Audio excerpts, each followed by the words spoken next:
সমসাময়িক বিষয়ে ব্রিফ করছেন প্রধান উপদেষ্টার প্রেস সচিব শফিকুল আলম। আমরা সরাসরি চলে যাচ্ছি সেখানে। যে বাংলাদেশের এখন যে ল অ্যান্ড অর্ডার যে সিচুয়েশন, আমরা কতটুকু ইমপ্রুভ করলাম, সেগুলোকে তাদের সাথে মত বিনিময় করা। আর আপনি আবার বলি, এই ডায়ালগটা হচ্ছে একটা চলমান প্রক্রিয়া। এর আগেও 2 দফা হয়েছে। এখন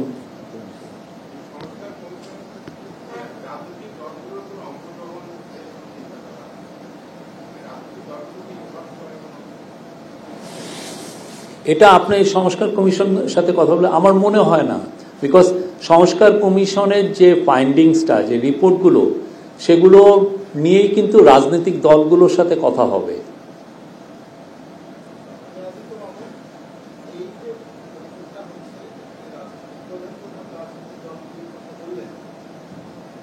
নির্বাচন অনুষ্ঠান নিয়ে কোন রকমের সিদ্ধান্ত কিংবা দিন তারিখ এরকম কোন বিষয় থাকবে কিনা, আর না থাকলে সেই বিষয়টা কি রাজনৈতিক দলগুলো উত্থাপন করতে পারবে বা তার সম্ভাবনা আছে?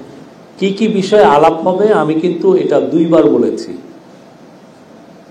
2 বার আমি এই বিষয়টা আপনাদেরকে জানিয়েছি।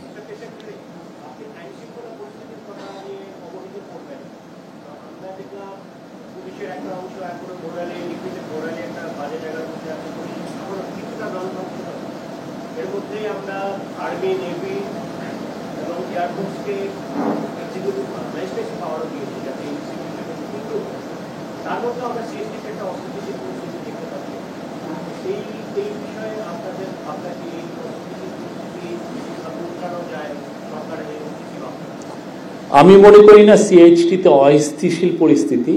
একটা আপনি জানেন যে একটা বাঙালি একটা যুবক একটা টিচারকে পিটিয়ে মারা হয়েছে, সে নিয়ে কিছু টেনশন হয়েছিল।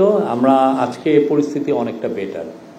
এই আর এটা খুব খাগড়াছড়িতে হয়েছে। বাকি তো আপনি জানেন সিএইচটি অনেক বড়, এখানে রাঙামাটি ডিস্ট্রিক্ট আছে, বান্দরবান ডিস্ট্রিক্ট আছে।